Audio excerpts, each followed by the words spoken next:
प्यार वो एहसास है जो आंखों का मोहताज नहीं होता। वो दिल से देखा जाता है, एहसासों से महसूस किया जाता है। इस कहानी में दो दिलों की दास्तान है, रोशनी और आरव की, जिनकी आंखें तो दुनिया नहीं देख सकती थीं, मगर एक दूसरे में उन्होंने अपनी पूरी कायनात देख ली थी। रोशनी एक खुशमिजाज अंधी लड़की थी जो मुंबई के एक नेत्रहीन विद्यालय में संगीत सिखाया करती थी। उसकी उंगलियों में जैसे खुदा ने राग छुपा रखे थे। हर सांस, हर धुन उसकी आत्मा से निकलती थी। वहीं आरव उसी विद्यालय में वॉयस थेरेपिस्ट था, खुद भी अंधा, मगर दिल में उजालों की पूरी दुनिया बसाए। दोनों की मुलाकातें धीरे धीरे दोस्ती में बदलने लगी। आरव हंसते हुए, तुम्हारी आवाज में जादू है रोशनी, लगता है जैसे सुरों से नहीं दिल से गाती हो तुम। रोशनी मुस्कुराते हुए, और तुम्हारी बातों में ऐसी मिठास है कि सुनते ही दिल मुस्कुरा उठता है। आरव वक्त गुजरता गया और दोनों के बीच जो भावनाएं थीं, वो अब शब्दों में ढलने लगी थीं। उन्होंने एक दूसरे को कभी देखा नहीं, पर जो महसूस किया वो देखने वालों से कहीं ज्यादा सच्चा था। दोनों के परिवार भी मान गए और एक बेहद सादा मगर दिल से भरा निकाह हुआ। वो छोटी सी एक बीएचके में शिफ्ट हो गए। चूल्हे की खुशबू, खिड़की से आती हवाएं और हर कोना उनके प्यार से महक उठा था। रोशनी, हमारे लिए ये घर छोटा नहीं है, क्योंकि इसमें तुम्हारी मोहब्बत की खुशबू बसती है। आरव, और तुम्हारे लिए तो मैं पूरी दुनिया से लड़ जाऊं। बस तुम हमेशा यूं ही मेरे पास रहना। वो हर रात एक दूसरे के साथ तकिए के नीचे छुपी हंसी और धीमी सांसों में मोहब्बत की कहानियां सुनते। शादी के कुछ हफ्तों बाद की एक शाम थी। खिड़की से आती ठंडी हवा रोशनी की बालों से खेल रही थी और आरव उसकी हथेली पर उंगलियों से लिखता जा रहा था।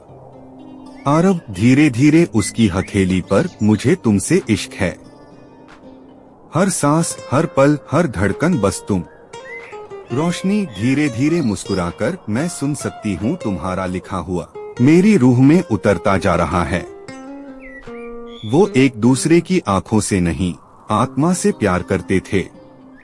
जब तक आरव घर पर होता, रोशनी की दुनिया जैसे पूरी हो जाती थी। सुबह की चाय से लेकर रात की लोरी तक सब कुछ उनका अपना सा हो गया था। आरव रोज सुबह ऑफिस जाने से पहले रोशनी को एक छोटी सी रिकॉर्डिंग दे जाता, जिसमें वो उसे कोई प्यारी बात कहता या कोई शायरी, जैसे तू मेरी आंखों की रोशनी नहीं, पर तू मेरी रूह की रोशनी है, और जब तक सांसें चलेंगी तू चलती रहेगी मेरे साथ। रोशनी हर रोज इन रिकॉर्डिंग्स को सुनती और उसके चेहरे पर वही मुस्कुराहट लौट आती। सब कुछ ठीक चल रहा था जब तक वो आया। वह एक इलाकाई गुंडा था, विशाल, जो कुछ हफ्तों पहले इलाके में नया आया था। आरव से कुछ पुराने झगड़े का बदला लेने की नीयत से उसने उस पर वार नहीं, उसकी सबसे कीमती चीज, उसकी रोशनी को निशाना बनाया। आरव जब दिन में नहीं होता, विशाल कभी दूधवाले की वेश में तो कभी कॉल बेल पर बहाने से आकर रोशनी को डराने लगा। पहले तो सिर्फ छेड़छाड़ थी, फिर एक दिन रोशनी की चीखें दीवारों में घुट गईं। वो अंधी थी, देख नहीं सकती थी कि कौन आया, पर उसकी रूह कांप उठी थी। रोशनी, फूट फूट कर अपने आप से मैं टूटी नहीं आरव, पर कुछ अंदर से मर गया है। तुम्हें कैसे बताऊं, कैसे बताऊं? उसने पहले एक दो बार आरव को कुछ नहीं बताया। डर और शर्म की मिलीजुली गिरह थी जो उसकी जुबान पर ताला लगा रही थी। तीसरी बार जब सब कुछ हुआ, रोशनी के अंदर की रोशनी जैसे बुझ गई। तीसरी बार जब रोशनी की आत्मा पर फिर से जुल्म की राख गिरी, वो बस दीवार से लगकर बैठी रही। उसकी उंगलियां कांप रही थीं, जैसे अब उनमें राग नहीं, सिसकियां भरी हों। और उसकी आंखें, जो पहले भी दुनिया नहीं देखती थीं, अब सपने भी देखना भूल चुकी थीं। उस शाम आरव जल्दी घर लौट आया। उसे कुछ अजीब सी बेचैनी हो रही थी, जैसे कोई अनकहा दर्द उसे खींच लाया हो। आरव दरवाजा खोलते ही चिंतित आवाज में, रोशनी कहाँ हो तुम? कोई जवाब नहीं। आरव ने पूरा घर टटोलते हुए देखा, नहीं महसूस किया। रोशनी कोने में बैठी थी, उसका चेहरा घुटनों में छुपा हुआ था। आरव धीरे से उसके पास बैठते हुए, क्या हुआ मेरी जान, तुम्हारी धड़कनें आज डर क्यों रही हैं? रोशनी की आंखों से आंसू बह रहे थे, मगर उसकी आवाज अब भी कैद थी। आरव ने उसके हाथ थामे, वो कांप रहे थे। रोशनी कांपते हुए, मैं अब वो नहीं रही आरव, जो तुम्हारे स्पर्श से मुस्कराया करती थी। मुझसे कुछ छीन लिया गया है और मैं कुछ कह नहीं सकी। आरव की सांसें थम गईं। आरव धीरे से उसके बालों में हाथ फेरते हुए, तुमने कुछ नहीं खोया रोशनी, कुछ नहीं। तुम आज भी मेरी वही रोशनी हो जो मेरी आत्मा को जिंदा रखती है। जो टूटी है वो ये दुनिया है, तुम नहीं। रोशनी की चीखें आखिरकार उसके सीने से बाहर निकल आईं और आरव उसे बाहों में भरकर बस रोता रहा। कुछ देर बाद रोशनी की रूह की खामोशी ने उसे कुछ कहने पर मजबूर किया। रोशनी धीरे से, आरव अब और नहीं, मैं अंधी हूँ, पर इतना जानती हूँ कि जब इज्जत पर जुल्म हो तो चुप रहना खुद के गुनाह जैसा होता है। अब या तो मैं खत्म हो जाऊं या फिर वो। उस रात आरव कुछ नहीं बोला, बस उसके माथे को चूमा और रोशनी के माथे पर एक आखिरी बार हाथ रखकर बोला, तुम अब कभी अकेली नहीं होगी। तुम्हारी रोशनी से जिसने खेला है, अब उसकी जिंदगी अंधेरी होगी। अगले दिन आरव ने ऑफिस से छुट्टी ली, लेकिन ये छुट्टी किसी काम के लिए नहीं, एक युद्ध के लिए थी। उसने अपनी अंधी आंखों में जो आग भर ली थी, वो किसी आम इंसान की नहीं थी। उसने विशाल के बारे में पता करना शुरू किया, कहाँ रहता है, कब आता है, कैसे आता है। आरव दिन में चुपचाप इधर उधर जाता, लोगों से टकराकर, बातें सुनकर, कानों से दुनिया का नक्शा बनाता। और फिर एक रात, उस रात, वो रात थी जब अंधा लड़का अपने भीतर का सबसे बड़ा अंधकार जलाने को तैयार था। आरव की आंखों में रोशनी नहीं थी, पर उसकी रगों में अब आग दौड़ रही थी। और इस बार वो आग सिर्फ बदले की नहीं थी, वो आग थी प्यार की, जिसने उसकी रोशनी को बुझाने की कोशिश की थी। रात का सन्नाटा, मुंबई की गलियों में चुप्पी पसरी हुई थी। आरव एक लोहे की छड़ी के सहारे चल रहा था, पर हर कदम में ऐसा विश्वास था मानो खुदा उसका रास्ता बना रहा हो। उसने विशाल की गली के बाहर बैठने वाले पान वाले से बातों ही बातों में उसकी रोज की टाइमिंग पूछी। आरव धीरे से मुस्कुराकर, भाई साहब वो जो बुलेट पे आता है न? विशाल, वो कब आता है? ज्यादा पान वाला हंसते हुए, अरे भैया रोज रात 9 बजे आता है और पूरी गली को सर पे उठा लेता है। आरव के चेहरे पर अब वो मुस्कान थी जो आंधी से पहले की खामोशी जैसी होती है। रात 8:45 बजे आरव उस गली के नुक्कड़ पर खड़ा था। वो नहीं देख सकता था, लेकिन उसकी सांसें सुन सकती थीं, उसकी त्वचा महसूस कर सकती थी। हवा में बुलेट की आवाज गूंजी। विशाल आ गया था। बुलेट की खड़खड़ाहट और विशाल की घिनौनी हंसी गली में गूंजती है। आरव ने अपनी छड़ी उठाई और उस बुलेट की आवाज की दिशा में तेजी से बढ़ा।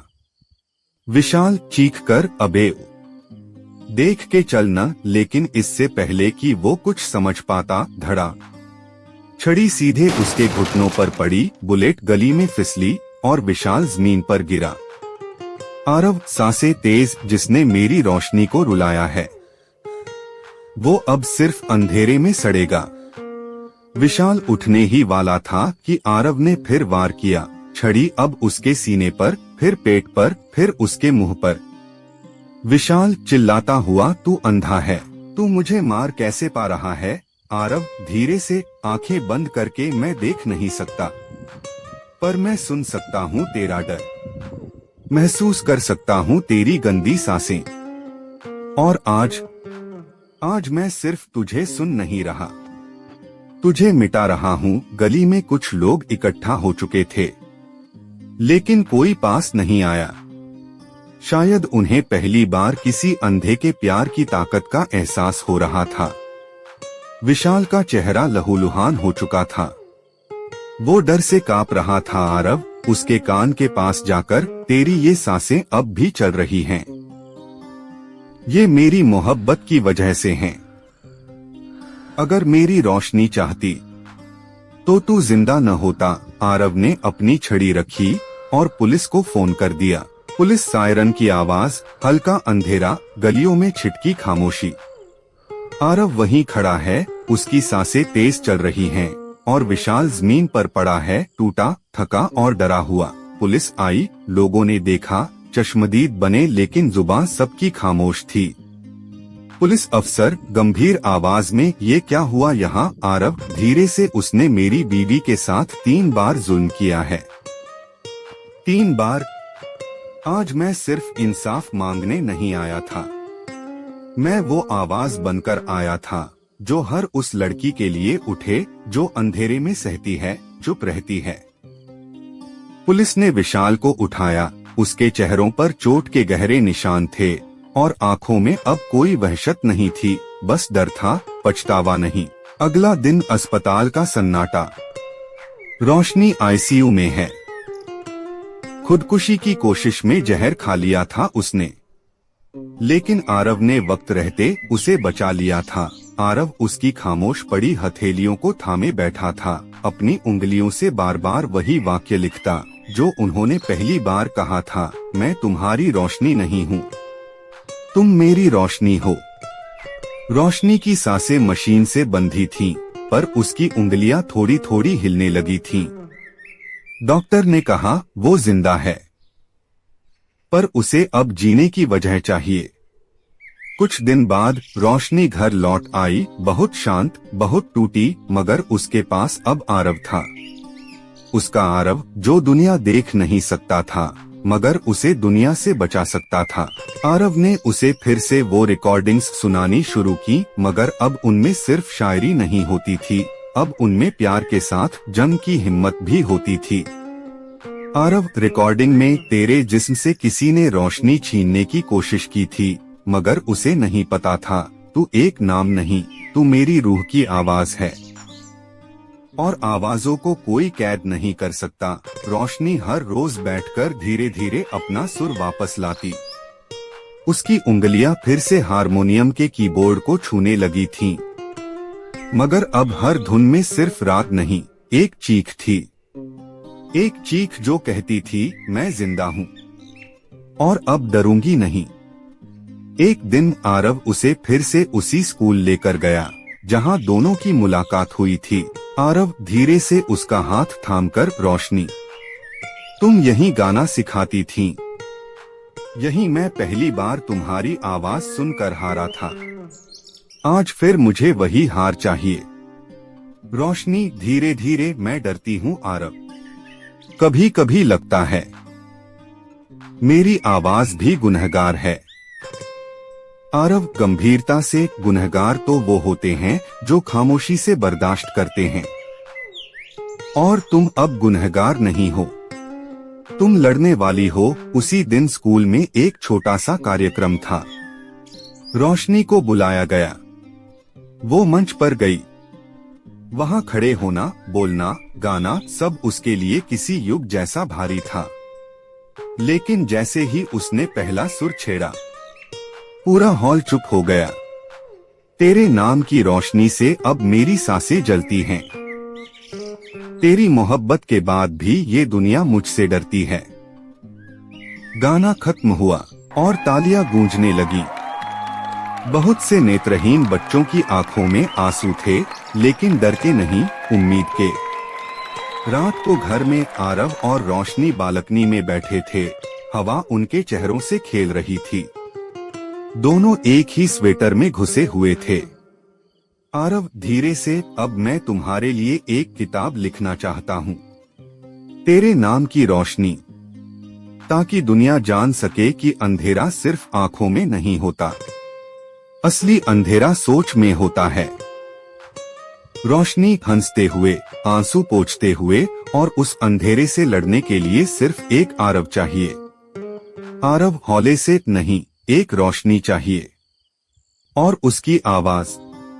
कुछ महीनों बाद विशाल को कोर्ट से उम्र कैद की सजा मिली, लेकिन ये कहानी सिर्फ एक बदले की नहीं थी, ये उस प्यार की कहानी थी जिसने ना देख कर भी देख लिया, ना समझ कर भी समझ लिया। और जब वक्त आया तो ना झुककर, ना टूटकर, बल्कि लड़कर खुद को पाया।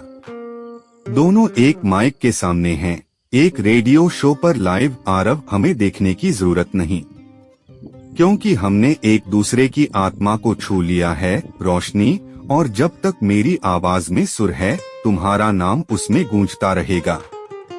दोनों एक साथ, क्योंकि ये सिर्फ एक प्रेम कहानी नहीं, ये तेरे नाम की रोशनी है।